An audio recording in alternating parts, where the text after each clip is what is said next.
Welcome back to some new r/malicious compliance stories, where people comply to the letter, but not the spirit of a request. I hope you had a great day.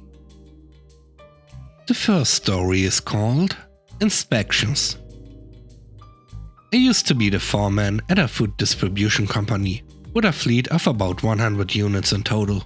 Every quarter there was a document inspection. This essentially made sure that all the legal paperwork was together, in case DOT ever pulled a unit over. Each technician needed to be clocked on to a repair order for each job they would work on.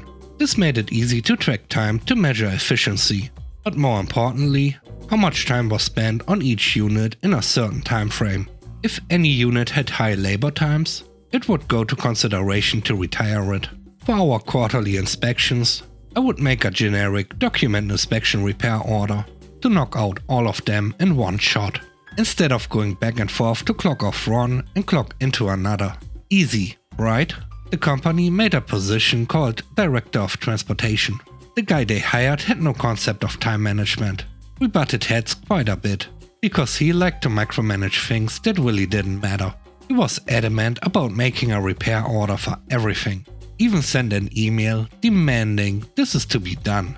After explaining the complexity of his request, he raved me off like I was a peasant. So I made a repair order for one unit, walked to the truck, checked all the paperwork, walked back, noted the work done, and closed it. I did this for every single unit on the yard. He had over 100 repair orders and over 9 hours of labor to do something that usually takes about 2 hours if you do it all at once. I was called into his office the next day. He then wanted to write me up for insubordination. I asked to have a member from HR present. When they showed up, I showed her the email chain of what he wanted. There was nothing he could do. He literally asked me to do it that way. I left the company, and the techs followed to work for me at another company. We all made sure to let them know it was because of him.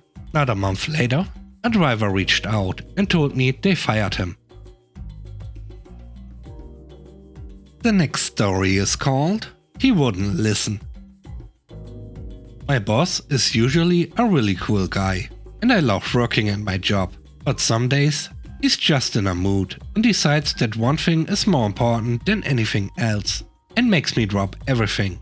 When he's like this, he always ends his tirade with, "Don't argue with me, just do it."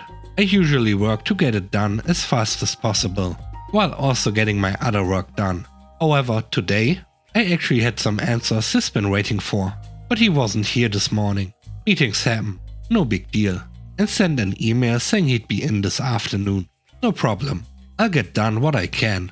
He walks in and says his hellos and goes to his office to get settled. I always give him like 10 minutes before I hand him all the stuff I need him to deal with, cause I hate just throwing it on him when he comes in. I get all my stuff together to go talk to him, but he comes back out and slaps a paper on my desk. He's asking why this hasn't been dealt with yet. I explain, as I had before several times, that I can't get this done because it's a government document, and they will not let me make changes to our account on his behalf. He says, "I don't need excuses. Just get it done today. Don't take calls, don't do anything else. Just get this done." I told him I can call them, but they won't talk to me. He would need to speak with them. I also told him the last time I called, I was on hold for over 3 hours. He doesn't care. Don't worry about anything else until this is dealt with. Don't argue with me. Just do it. You got it, boss. I've been on hold for about an hour now and have won a few games of solitaire. I got through and got it done just in time for me to go home. Boss asked what account I worked on this afternoon, and I said I didn't. I couldn't do anything until I was off the phone. He saw the humor in it and admitted his wording was his downfall. As I said, he's a pretty cool guy. Plus, he knows I can pick it up tomorrow and get things done. The third story is called MaliciousCompliance. I used to work for a buffet chain restaurant as a cook. The owner was a decent enough human, except that he trusted some truly awful assistant managers to run the restaurant. The owner was thrilled that I would commit to working the same 5 days a week, 8 hours a day. I was in turn equally thrilled that I could find a schedule that was going to work around my classes and still would pay me enough that I could afford all my bills. For about 2 months I worked the same shift 5 days every week. Then, all of a sudden, one day I was down to only 2 days, 8 hours each day. I went to talk to the assistant manager in charge of scheduling about this. I explained I need more days, or I won't be able to afford to live. He apologized and said not to worry. They will happily give me more days on the next schedule. Cue Malicious Compliance. The next schedule comes out, and I am scheduled for 4 days, 2 hours each day. When I confronted the assistant manager about it, he reminded me that I had asked for more days, and he had given me exactly what I wanted. He wasn't wrong.